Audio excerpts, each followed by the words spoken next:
नमस्कार दोस्तों, स्वागत है एक बार फिर आपके अपने YouTube चैनल जीवा स्टडी पर। तो अपन जो है सेकंड ग्रेड शिक्षक भर्ती का जो है कलाम का ऑफलाइन टेस्ट सीरीज का जो है फाइनल टेस्ट 2 देख रहे थे, जो फुल लेंथ टेस्ट है।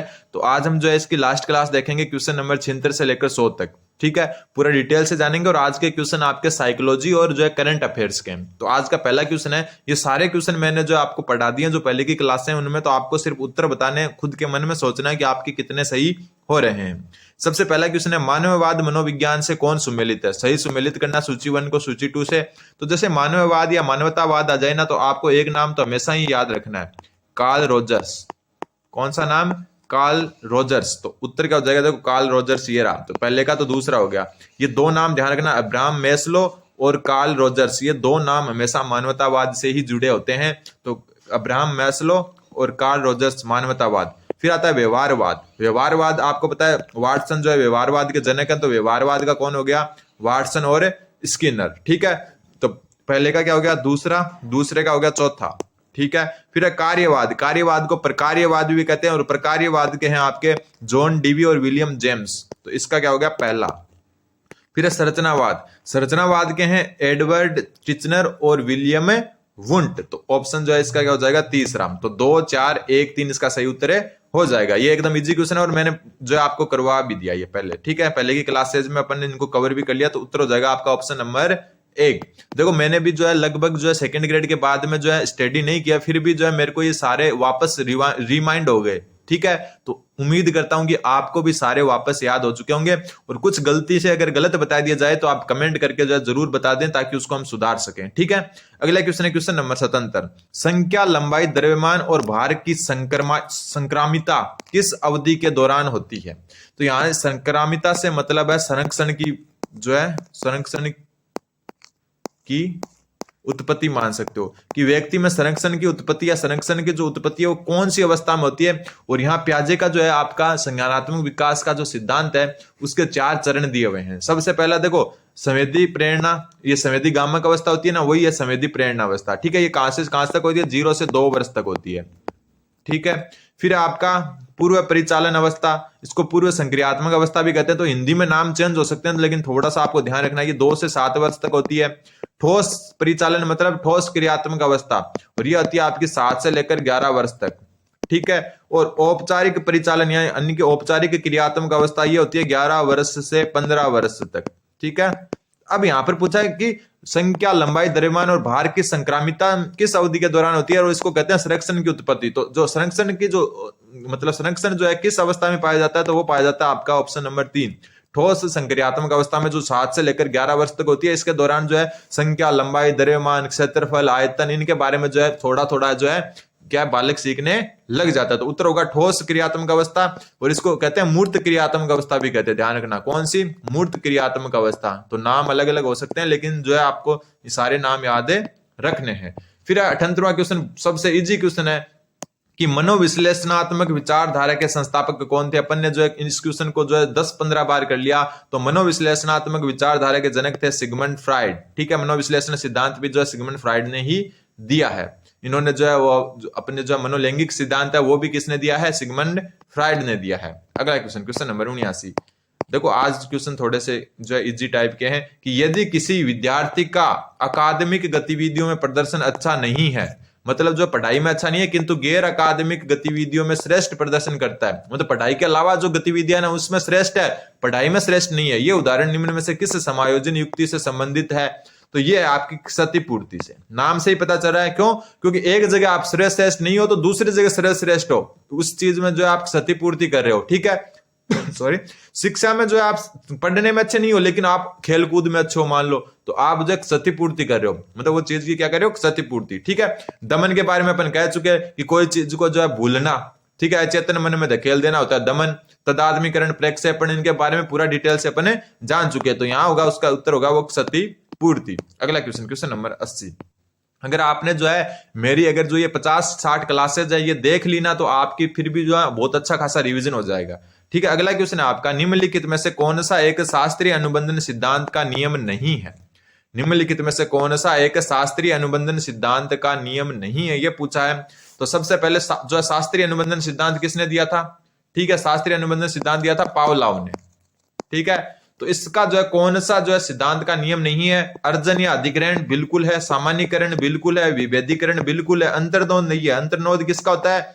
अंतर्नोद जो आपका जो है अधिगम का ना होकर किसका होता है? अभिप्रेरणा का। आपने देखा होगा अभिप्रेरणा, आवश्यकता, अंतर्नोद और जो है आपका उद्दीपक, या फिर जो है इंग्लिश में बोले तो हम क्या होता है आपका जो है नीड, ड्राइव और मोटिव। तो यहाँ पर जो है मोटिव को इंसेटिव भी कहते हैं, तो उत्तर हो जाएगा आपका अंतर्नोद, क्योंकि यह अभिप्रेरणा से संबंधित है। जबकि शास्त्रीय अनुबंधन सिद्धांत आपका पावलोव का अधिगम सिद्धांत है, उसमें अधिग्रहण भी होता है, सामान्यीकरण भी होता है, विभेदीकरण भी होता है, लेकिन अंतर्नोद जो होता है ना वो जो होता है अभिप्रेरणा का पार्ट होता है। अगला question, question number 81 number question बोल रहा है, वर्ष 1955 में प्रकाशित वेसलर वयस्क वर्दी मापनी, जिसको कहते हैं WAIS में शामिल परीक्षण कौन कौन से हैं? सबसे पहले तो जो वेसलर वयस्क वर्दी मापनी है, ये किसके चीज के मापन में काम आती है, ये ध्यान रख लेना, क्योंकि यहां पर सिर्फ वर्दी मापनी का मतलब है। क्या यह व्यक्ति की वर्दी मापने के काम आती है?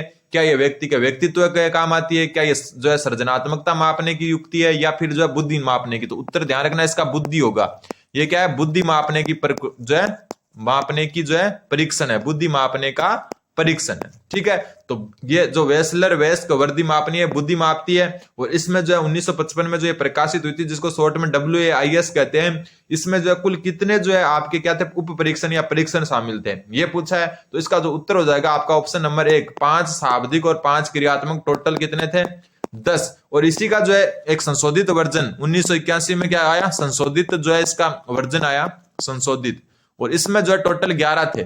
इसमें क्या किया? 6 तो शाब्दिक और 5 क्रियात्मक, टोटल 11 थे। 6 शाब्दिक प्लस 5 क्रियात्मक, 5 क्रियात्मक। लेकिन जो 1955 में आई ना उसमें जो है 10 थे, कौन? 5 शाब्दिक और 5 क्रियात्मक। 1981 में जो संशोधित आई उसमें जो है 6 शाब्दिक और 5 क्रियात्मक। तो इसमें हो जाएगा आपका उत्तर नंबर जो है 1। अगला क्वेश्चन, क्वेश्चन नंबर 82, बुद्धि मापने के लिए जो बुद्धि लब्धि शब्द है ना उसका सर्वप्रथम प्रयोग किसने किया? इंपोर्टेंट क्वेश्चन बनता है, तो ध्यान रखना, स्टर्न ने। ठीक है, स्टर्न ने उन्होंने बुद्धि लब्धि शब्द का सर्वप्रथम प्रयोग किया था। मोस्ट इंपोर्टेंट क्वेश्चन बनता है ये।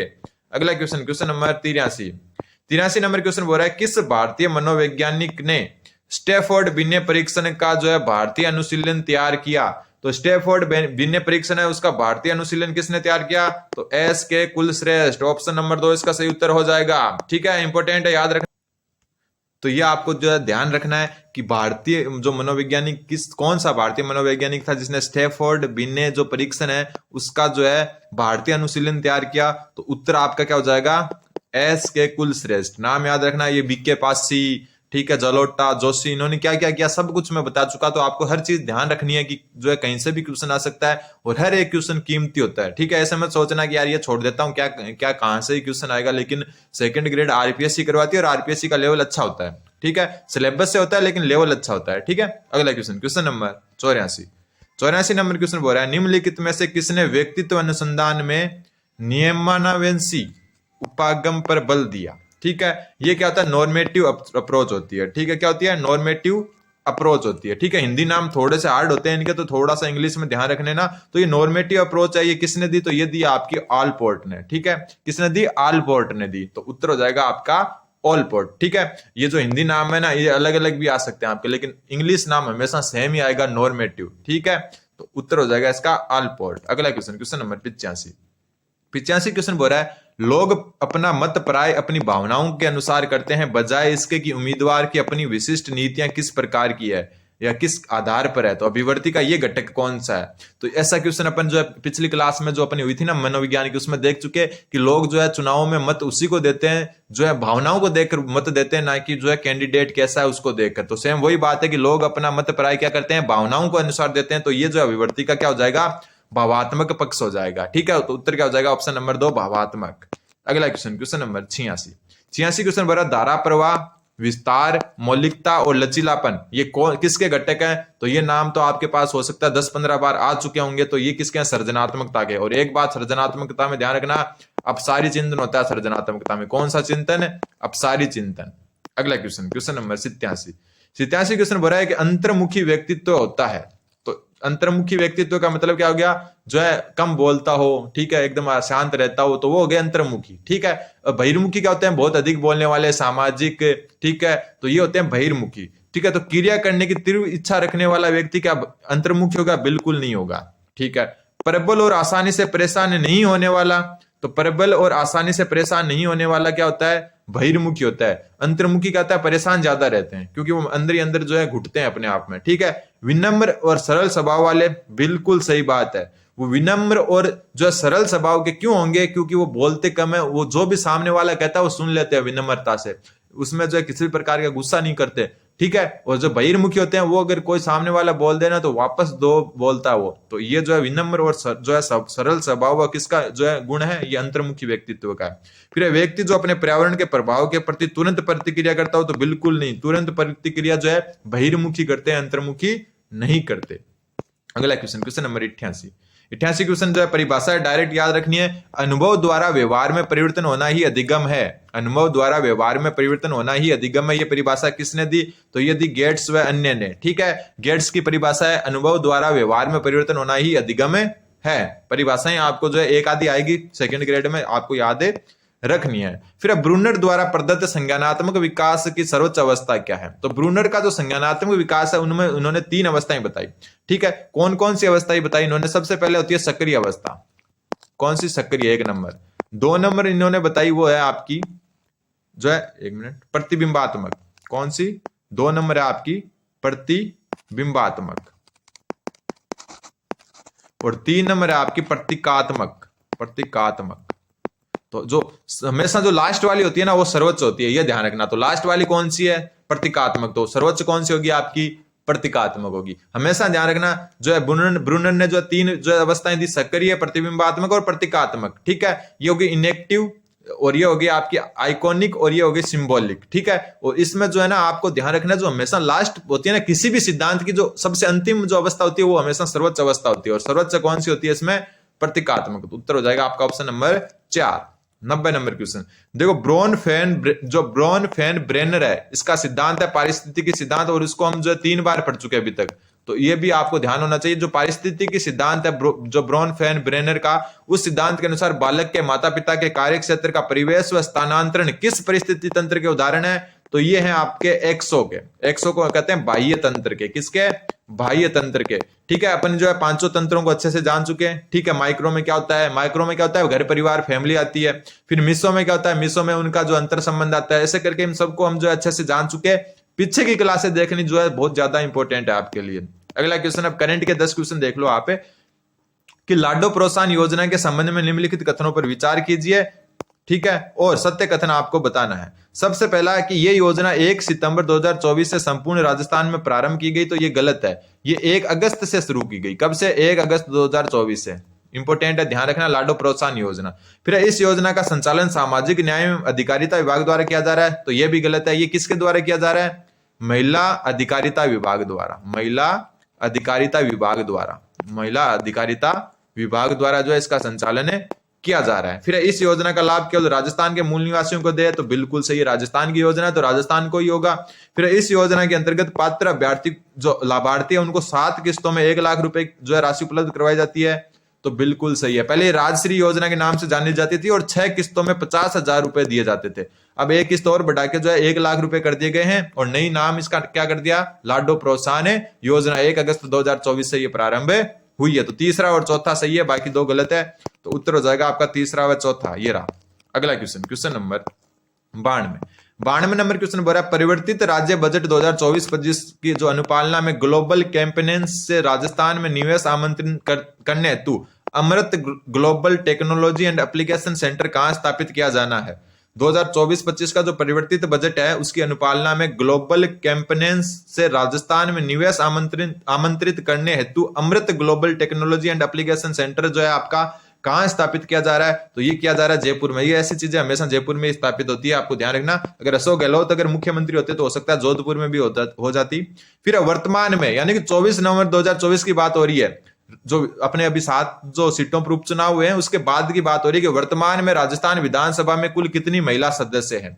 तो देखो जो स्टार्टिंग में जो है महिला सदस्य थी 20, चुनावों के टाइम जो है कितनी थी? 20 सदस्य। फिर 1 सदस्य सलूम्बर उपचुनाव से, कहां से? सलूम्बर उपचुनाव में 1 महिला सदस्य और जीत के आई, जिनका नाम क्या था? शांता देवी। सलूम्बर से जीती है शांता देवी। और ये जो शामिल होते हैं, टोटल सदस्य कितनी होगी, महिला सदस्य 21। तो वर्तमान में कितनी है, 21। अगर ये पूछे चुनाव के समय कितनी थी 16वीं विधानसभा में, तो 20 थी।